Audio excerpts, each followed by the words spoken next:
بسم اللہ الرحمن الرحیم۔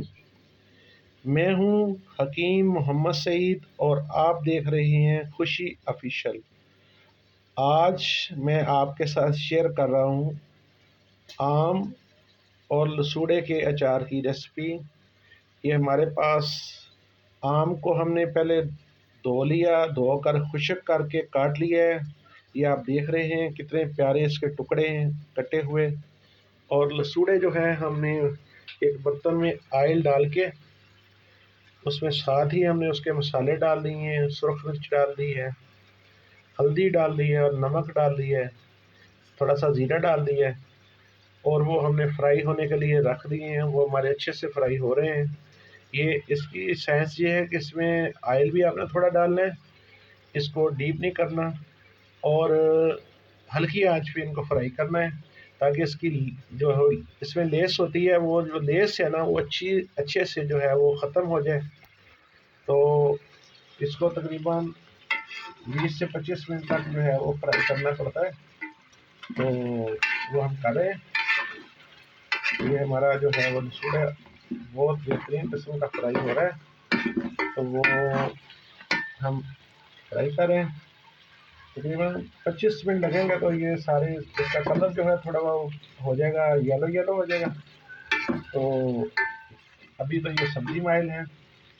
تو بعض لوگ جو ہے وہ اسی کو آملے سمجھتے ہیں یا آملے کو لسوڑے سمجھ لیتے ہیں، لیکن اس کا جو ہے وہ فرق بالکل واضح ہے۔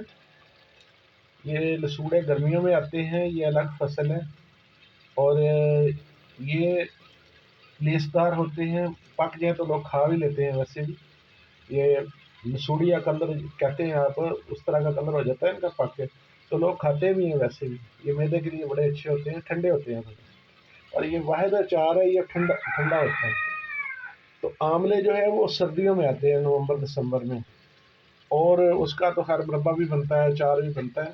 وہ کھٹے ہوتے ہیں، زیادہ کھٹے ہوتے ہیں آم کی طرح۔ تو یہ کچے آم ہیں میرے پاس، ادھر 1 کلو ہی آم ہے اور 1 کلو ہی لسوڑے ہیں۔ اور لسوڑے جو ہیں وہ تو ہم نے فرائی ہونے کے لیے رکھ دیے ہیں۔ آم جو ہے ان کو صاف کر کے کاٹ لیے ہیں، گٹھلیاں وغیرہ ان کی نکال لی ہیں۔ تو اس کو سب سے پہلے ہم یہ اس کے مسالوں میں کیا ہے، اس میں ہے کلونجی ہے، سونف ہے، رائی ہے، میتھی دانہ ہے، یا میتھی دانہ بخاری سے کہیں گے، یہ میتھے ہیں، اس میں میتھی دانہ نہیں جاتا، اس میں میتھے جاتے ہیں۔ نمک اور ہلدی ہے۔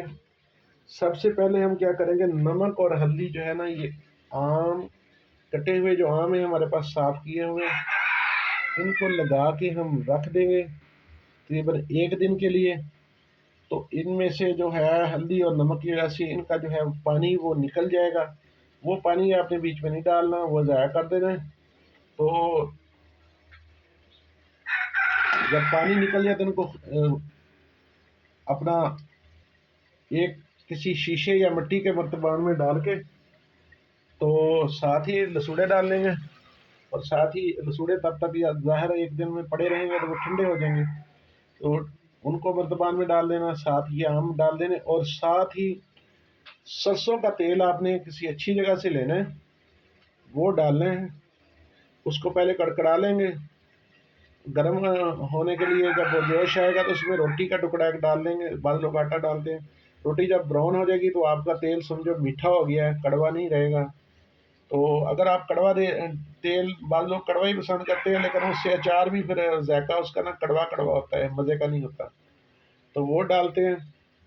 تو یہ دونوں چیزیں کٹھی ڈال کے بیچ میں تیل ڈال دینا ہے، اور تیل اتنا ڈالنا ہے تقریباً، یہ اگر یہ 2 کلو ہے تو ان میں تقریباً 1.5 کلو جو ہے سرسوں کا تیل جائے گا، تاکہ یہ سارا اچار ہمارا ہے مرتبان کے اندر ڈوب جائے۔ اور جو ڈوبا ہوا اچار ہوتا ہے نا، اس کو خراب ہونے کا کوئی ڈر نہیں ہوتا۔ بعض لوگ اس کو بچانے کے لیے اس میں پھٹکڑی ڈالتے ہیں، یا تھوڑا سا وہ ڈال دیتے ہیں، سرکہ ڈالتے ہیں، لیکن سرکہ جو ہے نا اس سے اچار گل جاتا ہے، بالکل گلا گلا سا ہو جاتا ہے، وہ خوبصورت نہیں جاتا ہے۔ یہ میرے پاس تقریباً 1 سال پرانا بھی آم کا اچار پڑا ہے، تو وہ بھی بالکل ویسے ہی ہے جیسے کہ ابھی بنا ہوا ہو، نہ اس کے کلر میں فرق آیا ہے اور نہ اس کے وہ ہے ذائقے میں فرق آیا ہے۔ آپ بھی گھر میں اسی طرح ٹرائی کریں انہی مثالوں کے ساتھ جو میں نے بتائے ہیں، اور پھر کمنٹ باکس میں لکھیں کہ آپ کے آم کے اچار کی ریسیپی کیسی بنی، سوڑے کے اچار کی ریسیپی کیسی بنی۔ والسلام۔